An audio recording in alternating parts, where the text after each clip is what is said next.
خوب سمجھ لیں، یہ جو آج ہم نے سورہ اعراف پڑھی ہے، اس میں جو پیغمبروں کے واقعات آئے تو کہیں بھی نہیں ہے کہ پیغمبروں نے قوم کو جا کے سمجھایا ہو کہ دیکھو تم اللہ کی نافرمانی چھوڑ دو، نہیں چھوڑتے تو کوئی بات نہیں، اللہ بہت غفور اور رحیم ہے. یہ کہیں بھی نہیں ہے. کئی واقعات پڑھے، میں انشاءاللہ بھی پڑھتا ہوں اس کو، کہیں بھی نہیں.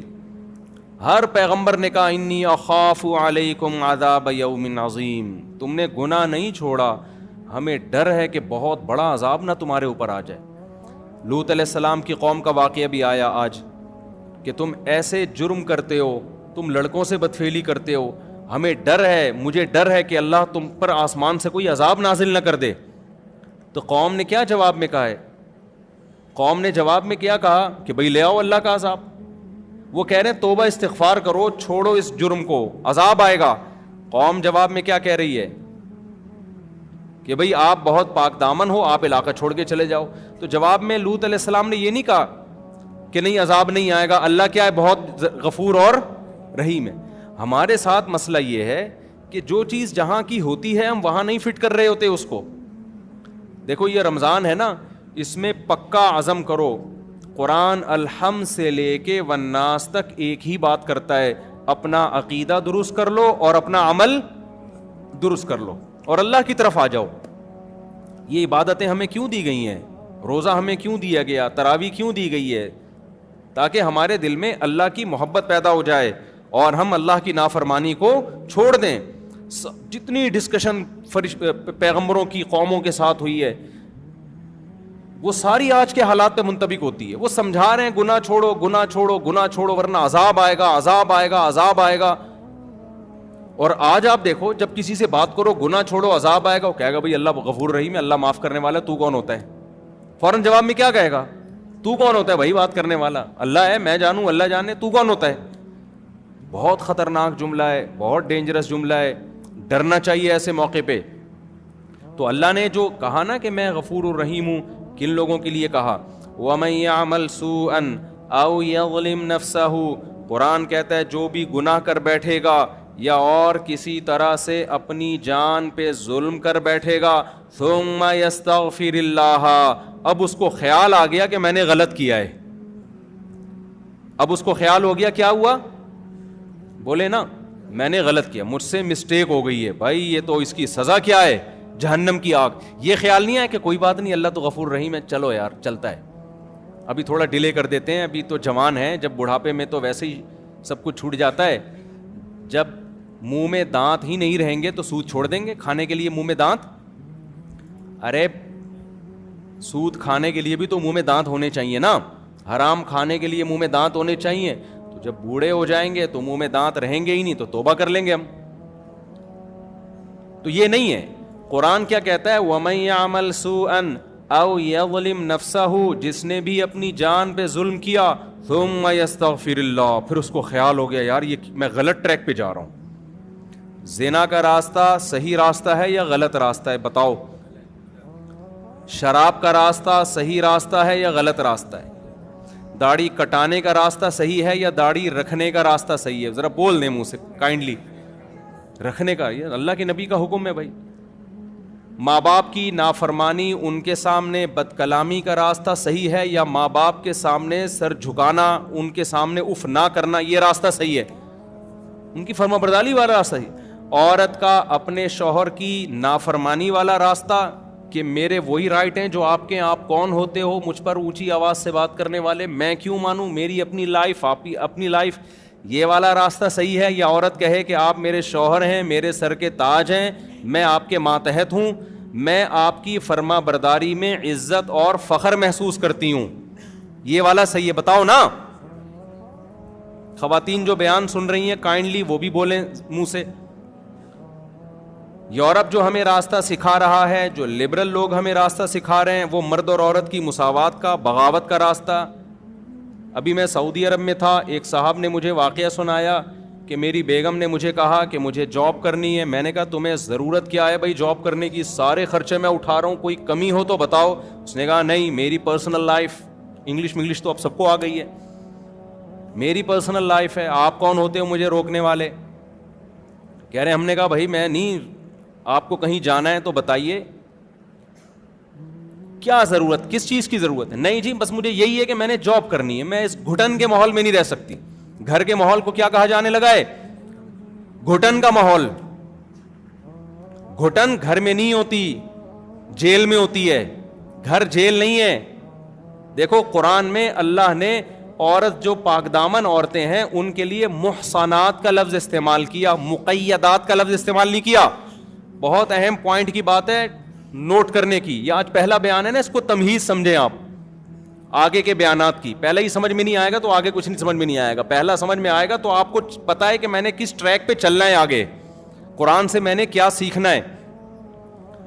اللہ میاں نے عورت کے لیے قرآن میں جو پاک دامن عورتیں ہیں محصنات, محصنات, شادی شدہ عورتوں کے لیے بھی محصنات, یہ لفظ نکلا ہے حصن سے. حصن کہتے ہیں قلعے کو. حصن کسے کہتے ہیں؟ قلعے کو. قلعہ کسے کہتے ہیں؟ اب یہی نہیں پتا ہوگا. قلعہ کہتے ہیں جہاں فوجیوں کی چھاونی ہو دشمن کے اٹیک سے بچنے کے لیے, اسے کہا جاتا ہے نا. اس میں آرمی باؤنڈ ہوتی ہے, فوج بند ہوتی ہے اس کے اندر, تاکہ باہر سے کوئی دشمن حملہ کرے تو ہم اس حملے کو روک سکیں. قلعے کی دیواریں اتنی موٹی ہوتی تھیں کہ وہ باہر سے توپ سے بھی حفاظت, تیر اور تلواروں سے بھی حفاظت, اور اس میں ضرورات زندگی کا سارا سامان قلعے کے اندر موجود ہوتا ہے. اس میں وہ باؤنڈ ہوتے ہیں, بند ہوتے ہیں. ایک ہوتا ہے جیل, جیل کے اندر بھی لوگ بند ہوتے ہیں. کیا خیال ہے بھائی؟ جیل کے اندر بھی بند ہوتے ہیں اور قلعے کے اندر بھی بند ہوتے ہیں. کھانا جیل کے اندر بھی ملتا ہے, قلعے کے اندر بھی ملتا ہے. تیر جیل کے اندر بھی نہیں جاتے اور قلعوں کے اندر بھی نہیں جاتے. لیکن آپ کو اگر آپشن دیا جائے جیل میں رہنا پسند کریں گے یا قلعے میں, تو کہاں جاؤ گے آپ؟ قلعے میں. کیوں؟ آپ کو پتا ہے جیل وہ چیز ہے جس میں بطور سزا کے بند کیا جاتا ہے. جو تیر پھینک رہا تھا نا اس کو پکڑ کے لا کے اندر کر دیا جاتا ہے اپنی حفاظت کے لیے. اور جو قلعے میں ہوتا ہے وہ سیو ہوتا ہے. تو حصن, ہا صاد اور نون, حلوے والی ہا, صاد وہ یہ والا صاد, اور کیا ہے آخر میں؟ نون. تو محسن, محسن اسے کہا جاتا ہے جو قلعے میں سیو ہو, محفوظ ہو. قلعے میں لوگ محفوظ ہوتے ہیں, قید نہیں ہوتے. کیونکہ قلعہ تو ہم خود بناتے ہیں, تو کوئی انسان پاگل ہے اپنے آپ کو قید کرنے کے لیے قلعہ بنائے گا؟ جیل دوسروں کے لیے بنائے جاتے ہیں, اپنے لیے نہیں بنائے جاتے. قلعے اپنے لیے بنائے جاتے ہیں, دشمنوں کے لیے نہیں بنائے جاتے. تو اللہ نے وہ عورت جو پاک دامن ہے, شادی شدہ ہے, اس کے لیے محصنات کا لفظ استعمال کیا. محصنات کا مطلب جو قلعے میں محفوظ ہوتی ہے, شوہر کی حفاظت اور گھر کی چار دیواری کی حفاظت. اس حفاظت کو آج مغربی دنیا نے جیل خانے سے تعبیر کر دیا. کس سے تعبیر کر دی؟ یہ قید ہے. گھر میں کیا ہے؟ یہ عورت قید ہے, شوہر کی پابند ہے تو گویا قید ہے, غلام ہے. یہ قید نہیں ہے, یہ کیا ہے؟ بول تو لو کیا ہو گیا بھائی؟ محفوظ ہے. گھر قید خانہ نہیں ہے, عورت کے لیے حفاظت خانہ ہے. اپنے گھر میں کون قید ہوتا ہے؟ پاگل ہے کیا؟ ابے بھائی جب انسان سفر سے آتا ہے, آپ بولو گے پہلا بیان ہی ابے تبے سے شروع کر دیا. تو مجھے ایک بات بتاؤ نا, جب ہم سفر سے آتے ہیں گھر کی طرف بھاگتے ہیں نا, اگر وہ قید خانہ ہوتا تو سفر سے تو انسان کو تھکاوٹ ہوتی ہے, وہ گھر کیوں بھاگتا ہے؟ ہونا ہی چاہیے پارک میں جائے وہ. اب میں آیا جناب اتنے دن کے بعد, تو مجھے چاہیے فوراً میں اعلیٰ دین پارک ہے, کون سا ہے وہ, میں اترتے ہی جا ایئرپورٹ پہ میں فوراً کہاں جا رہا ہوں؟ اعلیٰ دین پارک میں, بی اما پارک میں جا رہا ہوں. یہاں بی اما پارک بھی ایک, یا اور کسی پارک میں جا رہا ہوں. تو لوگ کہیں گے مولوی صاحب ہو کیا گیا؟ میں کہوں گا گھر چار دیواری, قید. یہ پارک کھلا ڈلا, کھلا آسمان, کوے, جو مرضی کرو. تو وہ کہیں گے بھائی آپ کا گھر میں آپ جو مرضی کرو یار, یہاں مولوی صاحب ایسے لیٹو گے کوئی تصویر بنا کے ڈال دیں, یہاں قمیض اتار کے نہیں بیٹھ سکتے آپ. گھر جتنا محفوظ ہے مرد کے لیے بھی اور عورت کے لیے بھی, اتنی کوئی جگہ محفوظ نہیں ہے. تو اسلام نے عورت کو جو گھر کی چار دیواری میں بند کیا ہے, تو یہ بند کرنا اس کو قید میں ڈالنے کے لیے نہیں, بلکہ اس کو حفاظت خانہ دینے کے لیے, تاکہ وہ کیا ہو جائے؟ محفوظ. اور شوہر کی اطاعت اور فرما برداری پہ اس لیے لگا دیا کہ مرد طاقتور ہے. جب عورت میاں کی فرما برداری کرے گی تو میاں پھر اس کے لیے جان دینے کے لیے بھی تیار ہوگا, اس کی حفاظت کرے گا, وہ پھر اس کے تمام ضرورتیں پوری کرے گا, اس کی اولاد کی کفالت کرے گا, اس کی عزت بھی محفوظ, اس کو وراثت بھی ملے گی مرنے کے بعد, اور پھر زندگی بھر کے لیے اس کا خیال کرے گا, جیسے کہ کرتے ہیں, میجورٹی کرتی ہے, چند ایک بے وقوفوں کو چھوڑ کے. تو میں جلدی سے بات کو کمپلیٹ کرتا ہوں. جو رمضان میں ہم نے سیکھنا ہے میں وہ باتیں بتا رہا ہوں, میرے پورے بیان اسی پر ہوں گے, پھر نہیں بولنا مولوی صاحب کو ہو کیا گیا ہے. اگر میں آپ کی مرضی کی باتیں کرنے کے لیے آیا ہوں تو پھر بھائی جو پھر مجھے لکھ کے دے دو, میں پڑھ کے سنا دوں گا. اور اگر میں وہ باتیں کروانا چاہ رہا ہوں جو قرآن کروا رہا ہے, اور انشاءاللہ یہ ساری باتیں قرآن میں آئیں گی, میری اپنی طرف سے کوئی بات نہیں ہے.